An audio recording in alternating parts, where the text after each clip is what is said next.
જામનગરમાં નાના ભૂલકાઓ પાસે મતદાન કાપલીનું વિતરણ કરાવાયું। બેડ ગામે નાના ભૂલકા મતદાન કાપલીનું વિતરણ કરતા હોય તેવો વિડીયો સામે આવ્યો। સરકારી શાળાના બાળકોને કામે લગાડ્યાનો વિડીયો વાયરલ।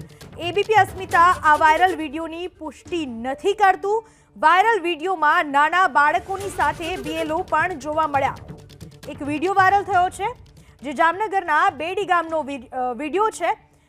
એ વિડીયોમાં એવું દર્શાવાઈ રહ્યું છે કે નાનકડા ભૂલકાઓ છે જે શાળામાં ભણતા સરકારી શાળામાં ભણતા બાળકો છે એ આ રીતે કાપલીનું વિતરણ કરે છે અને એમની સાથે બીએલઓ પણ જોવા મળી રહ્યા છે। દ્રશ્યમાં જોઈ શકાય છે। આ વિશે વધુ માહિતી આપવા આપણી સાથે જોડાઈ ચૂક્યા છે મારા સંવાદદાતા રવિ બુદ્ધદેવ। રવિ, આખો વિડીયોમાં શું જોવા મળી રહ્યું છે અને શું જાણવા મળી રહ્યું છે વિડીયોને લઈને? કોણ છે આ વિદ્યાર્થીઓ?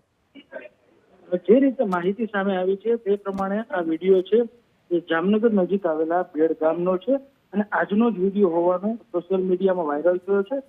ખાસ કરીને જો વાત કરવામાં આવે તો સ્થાનિક બીએલઓ છે તેમના દ્વારા બેડ ગામના જે સરકારી શાળાના બાળકો છે તેમને સાથે રાખી અને ચૂંટણી આનુષંગિક કાપલી વિતરણ સહિતની કામગીરી છે તે કરવામાં આવી રહી હોવાનું આ વિડીયોમાં છે તે સામે આવી રહ્યું છે।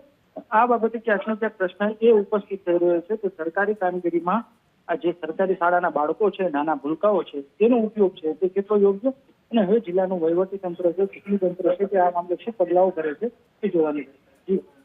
રવિ, આભાર આપનો તમામ માહિતી બદલ। એબીપી અસ્મિતા આ વિડીયોની પુષ્ટિ નથી કરતું પણ જે દ્રશ્યો અહીંયા દેખાઈ રહ્યા છે, એક વિડીયો જે વાયરલ થયો છે એમાં બીએલઓની સાથે સરકારી શાળાના વિદ્યાર્થીઓ જોવા મળી રહ્યા છે।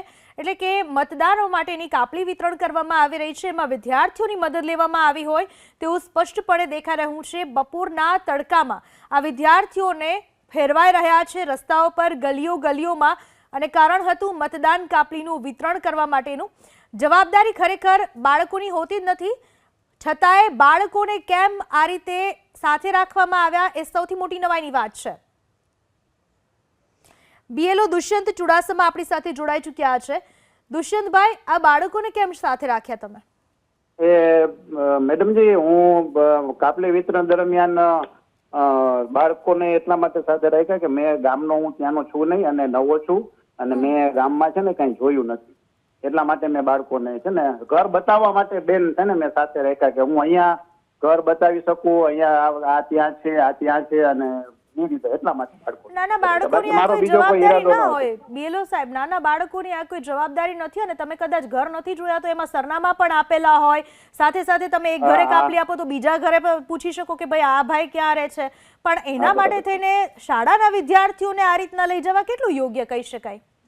મેડમ, યોગ્ય તો એ વાત બરાબર છે પણ ઘર ટૂંકમાં મેડમ આખો વિસ્તાર અલગ અલગ છે, હું નવો છું અને બાળકો ત્યાંના સ્થાનિક હોય ને એટલા માટે મેં એને બાળકોને ઘર પૂછવા માટે મેં છે ને સાથે રાખ્યા। તમારી બધી વાત બરાબર, બીજો કઈ ઈરાદો કોઈ એવો નહોતો મારો કે હું આની પાસે કે આમ કે એવું કઈ કે બીજું કઈ। તમારી બધી વાત બરાબર પણ એ છોકરાઓની જવાબદારી નથી સ્કૂલ ડ્રેસ પહેરીને જે બિચારા તમારી સાથે ઘર બતાવવા તડકાના ફરે? હા, એ વાત સાચી છે। તો શું તમે માનો છો દુષ્યંતભાઈ કે આ તમારી ભૂલ છે? એટલે આ તો હવે ભૂલ છે પણ હવેથી ભૂલ લેવી નહીં થાય, પણ આ એક અમારે કોઈ સ્પષ્ટતા નહોતી કે મને આ બાબતનો ખ્યાલ પણ નહોતો કે આવું કરાય કે અથવા ન પણ કરાય, એટલા માટે। બરાબર દુષ્યંતભાઈ, આભાર આપનો અમારી સાથે વાત કરવા બદલ। તો બીએલઓ સાહેબે સ્વીકારી લીધું છે કે એમની ભૂલ હતી અને હવે બીજી વખત આ પ્રકારની ભૂલ નહીં કરવામાં આવે।